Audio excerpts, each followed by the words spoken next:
Assalamualaikum warahmatullahi wabarakatuh. Jumpa lagi bersama saya Eko Puji Santoso. Dalam kesempatan kali ini kita akan membahas tentang bab yang pertama, yang itu dengan materi nilai-nilai Pancasila dalam kerangka praktik penyelenggaraan pemerintahan negara Republik Indonesia. Tahu nggak sih apa bedanya pemerintah dengan pemerintahan? Mengapa dalam penyelenggaraan pemerintahan negara Republik Indonesia perlu adanya implementasi nilai-nilai Pancasila? Untuk mengetahui jawaban tersebut, mari kita bersama-sama simak materi yang akan saya jelaskan. Tujuan pembelajaran kali ini, yang pertama, peserta didik mampu mengidentifikasi pembagian kekuasaan dalam pemerintahan negara Indonesia setelah amandemen. Tujuan yang kedua, peserta didik mampu mengklarifikasikan kedudukan dan fungsi pemerintah negara Republik Indonesia dan lembaga pemerintah non-kementerian. Tujuan yang ketiga, peserta didik mampu menunjukkan contoh implementasi nilai-nilai Pancasila dalam penyelenggaraan pemerintah negara Republik Indonesia. Berbicara dengan pemerintah dan pemerintahan, yang pertama adalah pemerintah. Pemerintah adalah penyelenggara pemerintahan negara atau pengelola kekuasaan negara untuk mencapai cita-cita dan tujuan negara. Sedangkan pemerintahan merupakan proses atau cara pemerintah dalam menjalankan wewenangnya di berbagai bidang. Jadi, pemerintahan merupakan pada organ atau alat pelengkapan lembaga negara, sedangkan pemerintahan menunjukkan pada bidang tugas atau fungsinya. Pemerintahan Negara Kesatuan Republik Indonesia sebagai berikut. Pemegang kekuasaan negara terdiri atas dua tingkatan, yaitu pemerintahan pusat dan pemerintahan daerah. Apa saja kekuasaan negara itu? Kekuasaan negara adalah kewenangan negara untuk mengatur seluruh rakyatnya, untuk mencapai keadilan dan kemakmuran serta keteraturan. Untuk mengetahui apa saja itu kekuasaan negara, mari kita lihat pendapat yang dikemukakan oleh para ahli.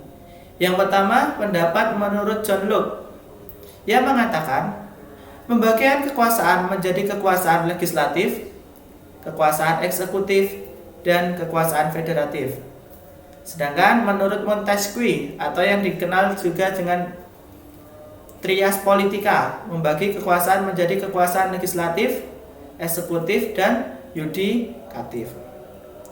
Pengertian dari kekuasaan legislatif adalah kekuasaan untuk membentuk undang-undang. Kekuasaan eksekutif adalah kekuasaan untuk melaksanakan undang-undang. Kekuasaan yudikatif adalah kekuasaan menyelenggarakan peradilan guna menegakkan hukum dan keadilan.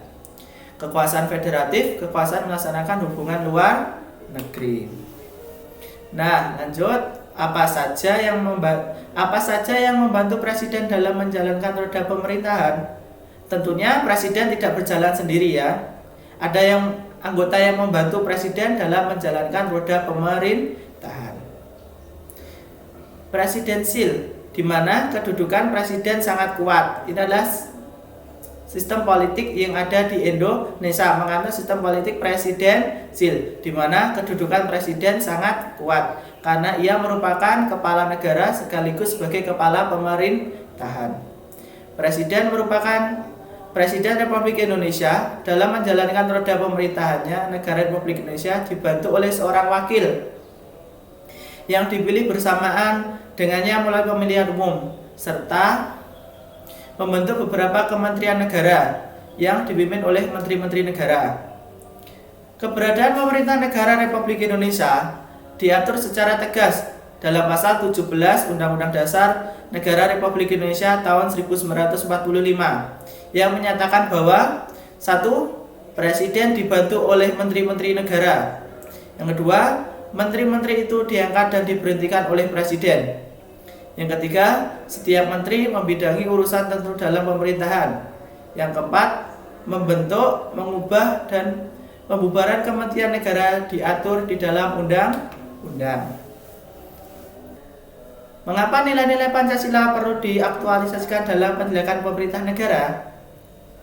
Nilai Pancasila harus dipandang satu kesatuan yang utuh di setiap praktek penyelenggaraan pemerintah yang mengandung makna bahwa ada sumber-sumber spiritual yang harus dipertimbangkan dalam memberikan pelayanan kepada masyarakat agar tidak terjadi perlakuan yang sewenang-wenang dan diskriminatif.